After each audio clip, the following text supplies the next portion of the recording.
Welcome to the Level Up Artist Podcast. We're your hosts, Adriana M.A. and Jackie Sanders. We're two art professionals sharing forward the advice and business lessons we have learned along our creative journeys. We talk to artists, leaders, and art professionals to demystify the creative process and discover new ways to succeed as a career-minded artist. If you find value in these conversations, please go ahead and subscribe. This will help other creatives like you find our podcast, and you will be notified when we drop a new episode every Tuesday. So on today's episode, we want to discuss a very important part of the creative process and kind of dive into this question: what comes first, the idea or the material? Yes, and I feel like this is one of those questions that it's a big part of artists' creative process, maybe without them really realizing it. It's one of those introspection moments of we as artists just create how we normally create, maybe how we were taught what's intuitive, but then kind of trying to shift the process a bit, thinking, well, how do other people make art? Is a fun exploration. So that's what we're going to be talking about today.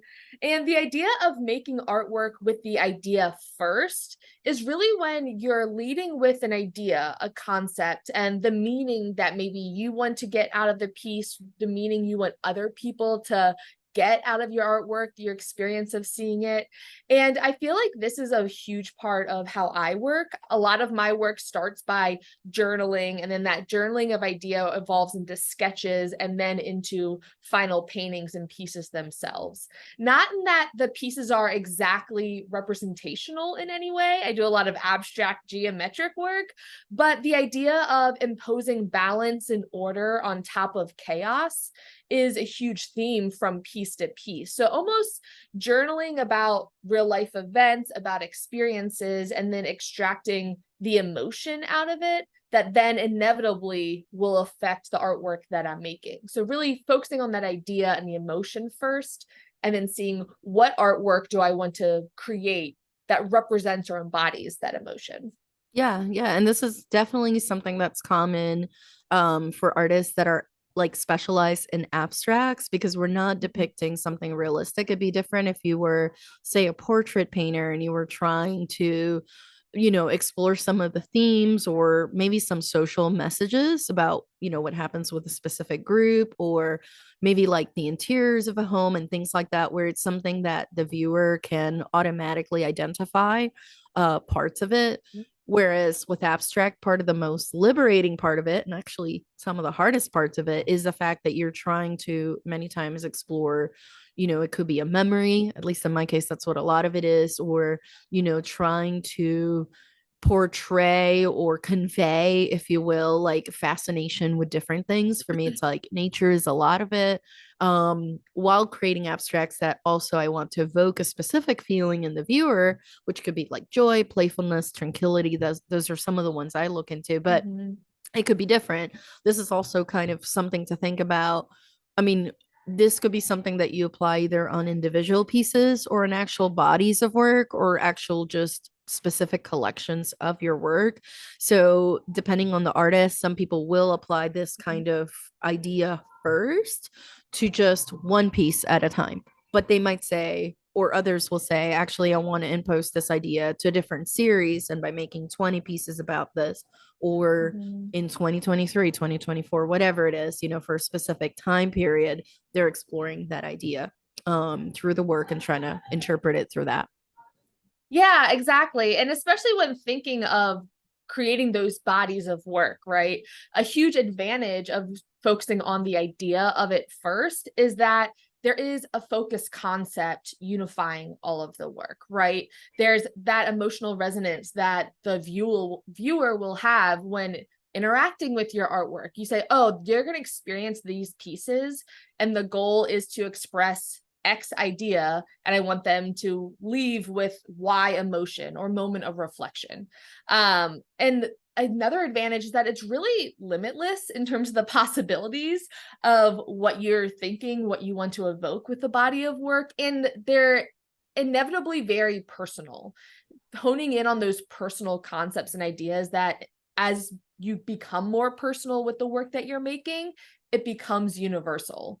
But the challenge with the idea first artwork is that you're turning just that, an idea, something that's in your brain, into a physical piece. So inevitably there's going to be logistics and gravity and chemical reactions between materials that maybe affect the intended output that you wanted to have. Because that's the power of ideas and hypotheticals, is that you're not rooted in the logistics of the physical world. So it can be frustrating at times too. Oftentimes as artists, we have an idea or an emotion we want to convey. And that's the frustrating part of the creative process, because the physical piece doesn't quite hit the mark like we wanted it to, or we thought it would turn out differently, and then continue on to a lifetime of still striving to hit what you want. But those challenges of the physical world can be a hindrance for a lot of artists too. Yeah, absolutely. And this applies even to those folks that are doing photorealistic work. Because Mm. when you think about it, you know, a lot of times, even if you are working from a photo, you still have to make decisions as to what you're going to portray in the work or not, and whether some of those edits or potential omissions either help or hurt what you're trying to convey through the work itself. So even if you're working, you know, hyper realistic, those are things you got to think about. And maybe you even want to highlight things that are not there, and how you're going to do it in a way that works with the rest of the piece. So that can definitely be challenging, even in a series itself too. The idea that you started with can also morph while you're working through it. So it could be, oh, I'm going to do a series of 20, and, you know, this is what we're going to start with. And then as you go through the pieces towards the end, you're like, that's completely different. What happened? We detoured. I mean, I'm on camp. Let's embrace that and go with it and see what happens. But of course, depending how specific you were trying to go with it, is something to think about. On the flip side of the coin is if you were to basically create work thinking of the materials first, right? So this is when you're letting the materials lead the evolution of your work. Maybe you're trying new materials, you could be swatching new colors, you could be pulled towards certain combinations of colors. Like it just depends what the medium is as well. Like the pull that gouache, you know, painting might have is probably going to be a lot different in terms of the ideas and possibilities that could come out of it than say clay, or working in stone, or Mhm. working in a digital video media. Like those are all very, very different, that as you kind of start working through them and kind of learning about them, it could just lead in all these different directions.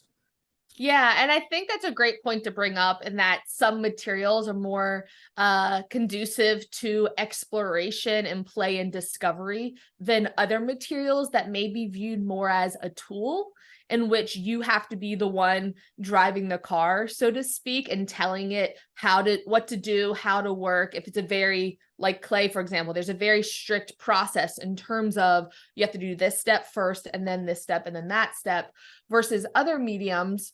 Like I have a series of paintings that I call the shadow paintings.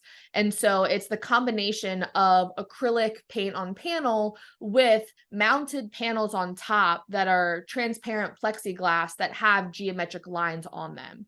And so they're essentially sculptural paintings that incorporate light and shadow into the piece. And that series came about from a moment in the studio where I had some sample pieces, and some scrap materials laying about. And I had a spotlight when I was photographing some of my paintings, and thinking, oh, that makes a really cool shadow. And just that rabbit hole fascination of exploring shadows within paintings started an entire series of work, but it started as the material, and then Mm-hmm. being able to later thread in some of the concepts and the ideas, and which we'll talk about in a little bit, of a more of a hybrid method. But focusing on the material first of exploration is a huge benefit too. And sometimes that's often what people refer to as that discovery and play aspect of the creative Mm-hmm. process. Exactly. And just think of it this way, like, you know, kind of like you said, some of the things that we're exploring might be flat surfaces if you're going into Mm-hmm. 3D. It's also, it's not just like a strictly visual Mm-hmm.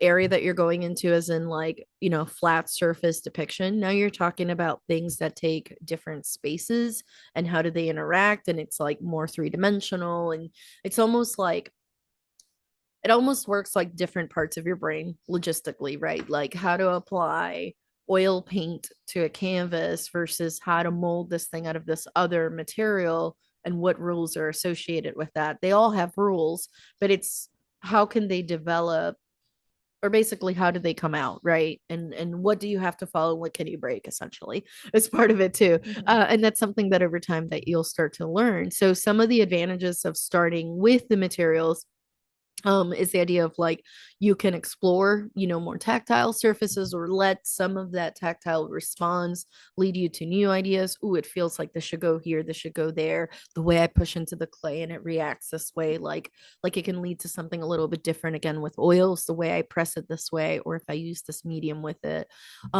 it could lead to unexpected discoveries, and it can even help evolve your main discipline. We've talked about this on other episodes in the past, but we're definitely big proponents of, especially if you're feeling creatively blocked or you're trying to find new directions, or let's say keep things fresh, so to speak, to be a beginner with other media, because a lot of times those can lead to new ideas that you can apply to your main discipline.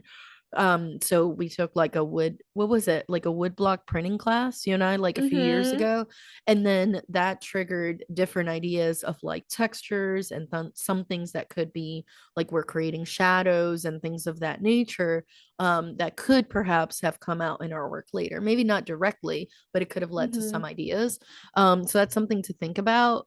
On the flip side of that, some of the challenges are, the material limitations. So if you are doing pencil on paper, that's pretty easy, pretty straightforward. We've all been drawing since we were kids. At least I Mhm. would like to assume that, as opposed to, let's say you get into a material like clay, you need specialized equipment for that, or Mhm. metalworking, you definitely need specialized equipment for that. And then on the other hand, you also can have a learning curve that's very frustrating, especially if it's something that requires not just specialized tools but also specialized training. Where are you going to get that training? Do you need a mentor for it, etc.? So those are some of the things to think about.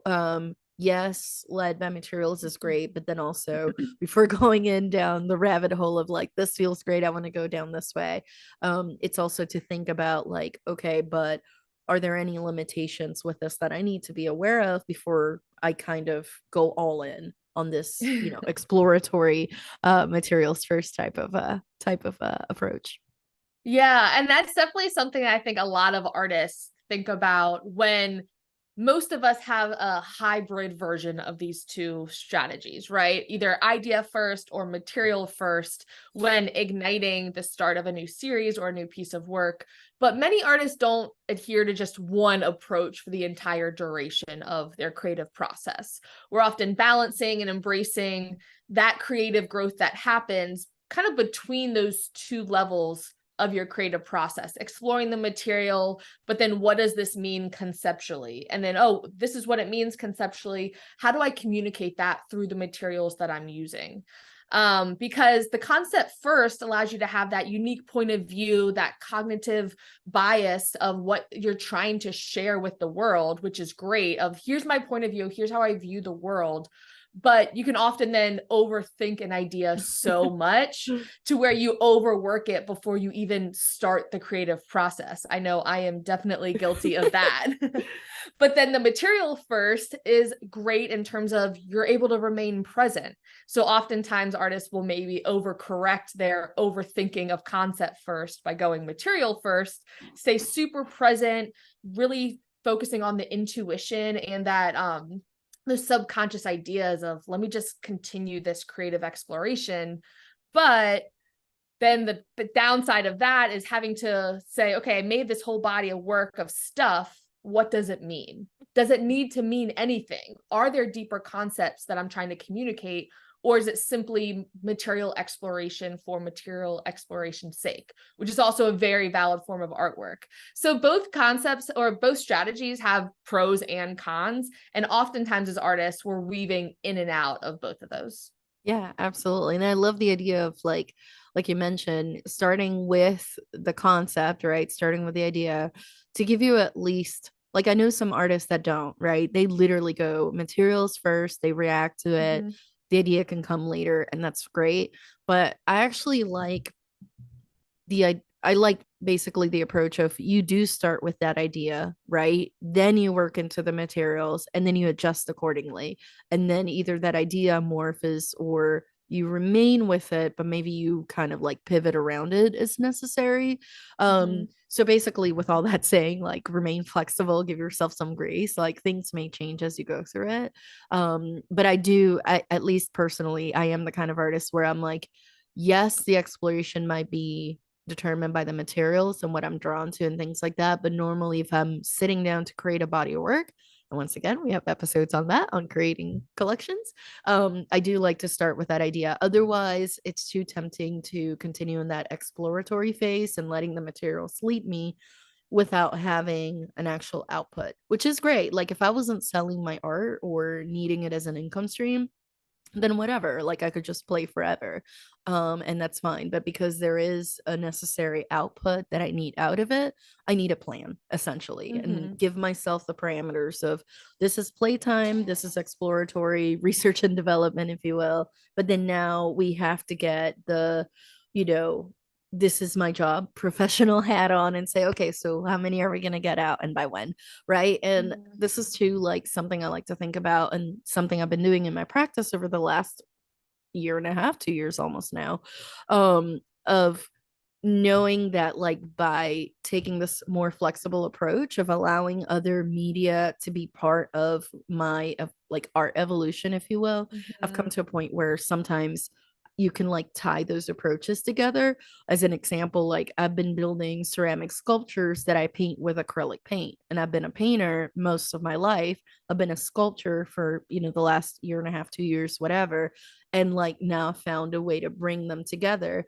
If I had only been, oh, I'm just a painter and that's it, and that's the box I sit in, and there's Mm-hmm. nothing else to it, honestly, I would have missed out on this whole other world. So, Mm-hmm. definitely something to think about of like being open to basically going back and forth between the two and seeing what happens. Yeah, definitely. And I found that very similarly in my creative process. I love exploring different materials. I think I naturally gravitate towards being idea and concept first, just because writing is such a big part of my creative process. But having acrylic paintings on panel, as well as shadow paintings, as well as art products, so color catchers that hang in your window, all of them visually, I think are somewhat cohesive in that they're abstract geometric, but the materials lend themselves to different benefits for each one. And so it's hard to think about, yeah, kind of retroactively, if you were to just quote unquote stay in one lane and not allow yourself that ability to grow creatively through exploring a new material, because inevitably we we as the artists are the unifier of our work, right? So even if you do an exploration of material first process, the concept and the unifier is you. We kind of joke as artists of saying, oh, I'm doing something totally different, I'm like detouring from my normal style. Oftentimes as artists, unless you're truly true emerging and still like taking workshops and doing drastically different styles, if it's created by you, oftentimes it's very obvious that like, yes, that is an Adriana creation, or yes, that is a Jackie creation. I'm like, no, this is totally different. And you're like, no, it's very clearly, which I think is easier to see from other artists outside looking in, because inevitably those multiple series kind of merge together, as you mentioned, Adriana, with your paintings and sculptures, with my art products and my original paintings. And for both of us, as we're now expanding into murals, it's fun being able to explore new bodies of work with unifiers of ourselves and concepts, but exploring new mediums, new scales. And then, okay, what is that bridge between this extreme idea on the right, this extreme idea on the left, and then kind of filling in the gap so that they are all cohesive and make sense. I So, know, I know. Cohesion is a thing, people. Cohesion is a thing. mm-hmm. All right. Well, next up, we're going to be talking about some advice for artists who perhaps haven't discovered their ideal creative process approach yet. But first, let's put in a quick word from our sponsors. This episode is brought to you by the Level Up Artists Business Community. This ever-evolving membership values community over competition and growing connections with fellow creatives who share the same goals and challenges as you. Life as a modern artist can be both exciting and overwhelming. Art school or self taught, emerging or seasoned professional, there's a lot of information out there, but what do working artists actually need? Other industries have continuing education programs for their professionals to sharpen up their skills and stay up to date with the systems, technology, and tools needed to succeed. And we believe that artists should too. We've spent countless hours of trial and error weeding through tons of information to find the gold and creating sustainable systems that actually work so you don't have to waste your time going down endless rabbit holes. We are passionate about exchanging ideas and sharing resources with fellow career minded artists about the business side of art. From artist documents and exhibition prep to templates and tools to help you work faster and smarter, our course modules cover everything from social media to technology and sustainable studio practices too. Ready to get started? Head on over to levelupartisthub.com to learn more, get immediate access, and level up your creative career today. Welcome back, everyone. So now that we've discussed the difference between starting a creative process with an idea or an explorational material, if you are an artist who is maybe struggling to figure out how am I supposed to start or how do I want to start, I would say the best thing to do is to start by analyzing your current process. So if you had to say one or the other, do you currently do one first? And is that important to you in your work, or is it simply how you feel like you've been taught to work? And so I would challenge you, once you figure out, okay, I probably start with idea first, challenge yourself and change it up. Try switching your process to a material first exploration. And then ask yourself, how does that feel? What realizations or frustrations does that bring up for you as an artist? Because even if it doesn't end up in a quote unquote finished piece that you're ready to show the world, I think analyzing yourself in your creative process, what feels right and why does that feel right? Why is this frustrating and why does it feel frustrating? Is so helpful in us as artists, but also in explaining to our collectors what our voice is. Oftentimes as artists, it's just find your voice, find your style. And we're like, I don't know what that means. I'm just me and I'm making artwork. And it's analyzing our tendencies that is often helpful with that. Why do you feel like you need structure? Why do you feel like you need loose exploration? And those are the things that inevitably are currently in your work and that you can then use to perfect your creative process moving forward. Absolutely. And obviously at this point, we're not talking about like the part where you finish work and see if your work is ready and things like that, but this is a good stepping stone towards that. Like I know that some artists, for example, like to work in a more intuitive manner, which is fantastic, especially if you're using it as a form of self-expression. But then inevitably will come a question of how do I know where it's done? Is it strong compositionally? Things of that nature.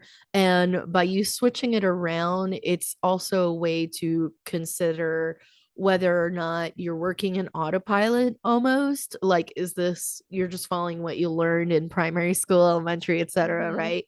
Of how a creative process works, or are there other alternatives? And the example I'll give with this real quick is so up until not that many years ago, I thought the only way to really make a quote unquote proper painting was you had to do it the classical way. So you had to do a pencil, a painting study in pencil, and then figure out your composition and things of that nature. And then up on the canvas, you would have to do your background wash first, and then you would do your outline, and then you would do, either the subject or the background first. And then you would have to work dark to light, light to dark, like things like this that were more quote unquote classical method.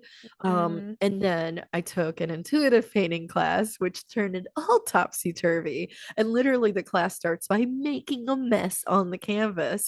Like, it was completely different. It was something where you were letting the materials kind of speak to you. Like, okay, are you going to apply this paint with your fingers? Are you going to be blindfolded while you're doing this texture thing that you're throwing water at? Like, it had all these things where you were removing control out of it and letting chance be a part of the process itself, but literally the materials were driving it. And I didn't even know that was an option for most of my life. Like, oh my Yeah. gosh. And seeing that kind of thing happen made me realize, like, through, observing later on, like, why is this so different? Why am I so shook about this? Was realizing this literally just broke, a preconceived notion that I had built up over the years, that I had been painting on autopilot using a process that I was taught, and it was regurgitated over the years by different teachers.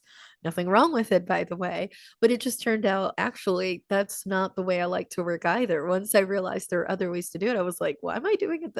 I don't have to do it that way. I just didn't even know that was an option, and we don't know what we don't know. So that's where I love this advice of switching it up. This is especially helpful, I feel like, especially if you're like creatively blocked and you're just like, Mhm.